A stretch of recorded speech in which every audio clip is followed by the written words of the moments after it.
ಗೋಧಿ ನುಚ್ಚಿಂದು ಬಿಸಿಬೇಳೆ ಭಾತ್ ಮಾಡ್ಲಿಕ್ಕತ್ತೀನಿ ರೀ ಮಮ್ಮಿ.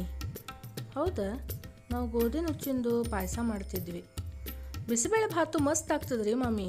ಸಿಹಿ ತಿನ್ಲಾರ್ದವ್ರಿಗೆ ಖಾರವಾಗಿ ಬೇಕಲ್ಲ. ಒಂದು ಲೋಟ ತೊಗರಿಬೇಳೆ, ಒಂದು ಲೋಟ ಗೋಧಿ ನುಚ್ಚು ಹುರ್ಕೊಳ್ಳಿಕ್ಕತ್ತೀನಿ. ಈಗಿದ್ದು ಹುರಿದಿದ್ದು ತಣ್ಣಗಾಗಲಿ 2-3 ಸಲ ನೀರಾಗಿ ಚಲೋತ್ನಾಗ ತೊಳ್ಕೊತೇನೆ. ಇನ್ನು ತರಕಾರಿ ಎಷ್ಟು ಹಾಕಿದ್ರಷ್ಟು ಚಲೋ ಮಮ್ಮಿ, ರುಚಿ ಹೆಚ್ಚಾಗ್ತದೆ. ನಾ ಇಲ್ಲೇ ಕ್ಯಾರೆಟ್ ತೊಗೊಂಡೇನಿ, ಆಲೂಗಡ್ಡೆ ತೊಗೊಂಡೇನಿ, ಶೇಂಗಾ, ಬೀನ್ಸ್, ಹಂಗೆ ಹೀರಿಕಾಯಿ ಇತ್ತು ಅದನ್ನೂ ತೊಗೊಂಡೇನಿ. ಶೇಂಗಾ ಹಾಕೋದು ಮರಿಬೇಡ್ರಿ, ಟೇಸ್ಟ್ ಮಸ್ತ್ ಬರ್ತದೆ. ಮೊದಲಿಗೆ ಈ ತೊಗರಿಬೇಳೆ ಗೋಧಿ ನುಚ್ಚನ್ನು 2 ಸೀಟಿ ಹೊಡೆಸ್ಕೋತೇನೆ.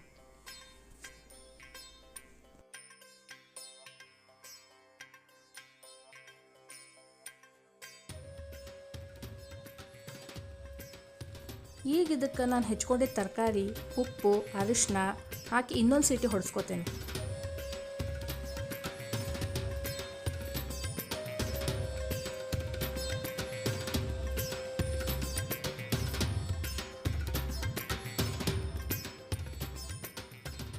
ಈಗ ಇಷ್ಟು ಬೆಂದ ಮೇಲೆ ಇದಕ್ಕೆ ಬಿಸಿಬೇಳೆ ಭಾತ್ ಪುಡಿ, ಹುಣಸೆಹಣ್ಣು ರಸ, ರುಚಿಗೆ ತಕ್ಕಷ್ಟು ಬೆಲ್ಲ, ಉಪ್ಪು ಮೊದಲೇ ಹಾಕೇನಿ, ಕರಿಬೇವು ಕೊತ್ತಂಬರಿ ಹಾಕಿ ಕೈಯಾಡ್ಸಿದ್ರೆ ಬಿಸಿಬೇಳೆ ಭಾತ್ ರೆಡಿ ನೋಡ್ರಿ ಮಮ್ಮಿ.